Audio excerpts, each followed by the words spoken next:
இந்த பூமியில் இயற்கையாக கிடைக்கும் சிலவற்றை சில தனியார் நிறுவனங்கள் செயற்கையாக தயாரித்து அதனை விற்பனை செய்து வருகின்றன.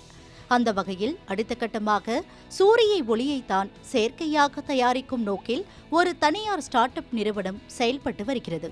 அமெரிக்காவின் கலிபோர்னியாவை சேர்ந்த ரிஃப்ளெக்ட் ஆர்பிட்டல் நிறுவனம் இரவில் பூமிக்கு பகல் வெளிச்சத்தை திருப்பி அனுப்பும் நோக்குடன் 4000 ராட்சச கண்ணாடிகளை விண்வெளியில் நிறுவ திட்டமிட்டுள்ளது. ரிஃப்ளெக்ட் ஆர்பிட்டல் நிறுவனம் பூமிக்கு மேலே சுமார் 600 முதல் 625 கிலோமீட்டர் உயரத்தில் சூரிய ஒத்திசைவு துருவ சுற்றுப்பாதையில் செயற்கைக்கோள்களை அனுப்ப திட்டமிட்டுள்ளது.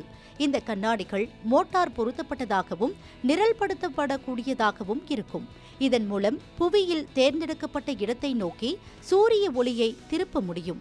இந்த சுற்றுப்பாதையில் செயற்கைக்கோள்கள் பகலுக்கும் இரவுக்கும் இடையில் எல்லையாக அமைந்திருக்கும். செயற்கைக்கோள்கள் பகலுக்கும் இரவுக்கும் இடையில் எல்லையாக அமைந்திருக்கும் டெர்மினேட்டர் கோடு வழியாக பயணிக்கும். பூமியின் ஒரு பகுதி இருளில் மூழ்கியிருக்கும் அந்த தருணத்தில் இந்த கண்ணாடிகள் சாய்ந்து சூரிய ஒளியை அங்கேயே திருப்பி அனுப்பும். குறிப்பாக சூரிய ஒளி தேவைப்படுபவர்கள் மொபைல் செயலி அல்லது இணையதளம் மூலம் சூரிய ஒளியை கோரலாம் எனவும் அந்நிறுவனம் தெரிவித்துள்ளது. கோரிக்கையை பெற்ற பிறகு செயற்கைக்கோள் தனது கண்ணாடியை சரி செய்து தேர்ந்தெடுக்கப்பட்ட GPS இருப்பிடத்தை நோக்கி சூரிய ஒளியை பிரதிபலிக்கும். இந்த வெளிச்சமானது குறுகிய காலத்திற்கு மட்டுமே நீடிப்பதாக தெரிவித்துள்ளனர். இதற்கு 1 மணி நேரத்திற்கு இந்திய மதிப்பில் சுமார் 4,50,000 ரூபாய் என விலை நிர்ணயம் செய்யப்பட்டுள்ளது. இந்த திட்டத்தின் மூலம் கிடைக்கும் சூரிய ஒளி வெளிச்சம் அவசர காலங்களில் மின் உற்பத்தியை அதிகரிக்கவும் விவசாயத்திற்கு உதவவும் இரவு நேர வேலைகளுக்கு பயன்படுத்தக்கூடியதாக அமையவும் என அந்நிறுவனம் கூறுகிறது. இது ஒரு பக்கம் இருந்தாலும் கூட இந்த செயற்கை சூரிய ஒளியானது அதிர்ச்சிகரமான ஒளி மாசுபாட்டை உருவாக்கும் என வானியல் அறிஞர்கள் எச்சரிக்கின்றனர்.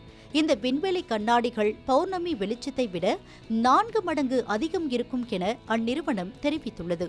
வலசை போகும் பறவைகள் முதல் இரவு நேர பூச்சிகள் வரை வன விலங்குகள் இயற்கையான இருளை சேர்ந்தே வாழ்கின்றன. இந்த நிலையில் இதுபோன்ற செயற்கை வெளிச்சம் அவற்றின் தூக்க முறைகள், உணவு தேடல் போன்ற அத்தியாவசிய செயல்பாடுகளை சிதைத்துவிடும் என சிலர் தங்களது கருத்துக்களை தெரிவித்துள்ளனர். ஏற்கனவே அதிகரிக்கும் ஒளி மாசுபாட்டால் பூச்சிகளின் எண்ணிக்கை குறைவதையும் மனிதர்களுக்கு தூக்க கோளாறு ஏற்படுவதையும் பார்க்க முடிகிறது. ரிஃப்ளெக்ட் ஆர்பிட்டல் நிறுவனம் தாங்கள் உருவாக்கும் ஒளி மென்மையானது என்றும் தேவையற்ற போது கண்ணாடிகள் திருப்பப்படும் என்றும் உறுதியளித்திருக்கிறது. ஆனால் விஞ்ஞானிகள் இதனை ஏற்கவில்லை.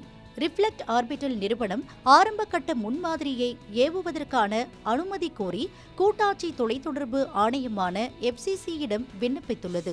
அனுமதி கிடைத்தால் இந்த சோதனை செயற்கைக்கோள் இந்த ஆண்டின் தொடக்கத்திலேயே நிலைநிறுத்தப்படலாம் என தகவல் வெளியாகியுள்ளது. முதல் சோதனை வெற்றி பெற்றால் ஓராண்டுக்குள் மேலும் 2 முன்மாதிரிகள் ஏவப்படும் எனவும் அந்நிறுவனம் தெரிவித்துள்ளது.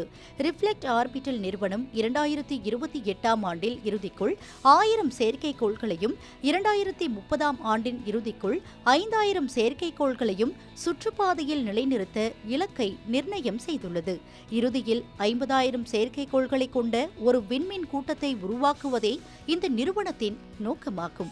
இதற்காக உருவாக்கப்பட்டு வரும் மிகப்பெரிய கண்ணாடிகள் சுமார் 180 அடி குறுக்களவு கொண்டதாக இருக்கும் எனவும் அவை 100 முழு நிலவுக்கு சமமான ஒளியை பிரதிபலிக்கும் வகையில் வடிவமைக்கப்பட்டுள்ளதாகவும் கூறப்படுகிறது.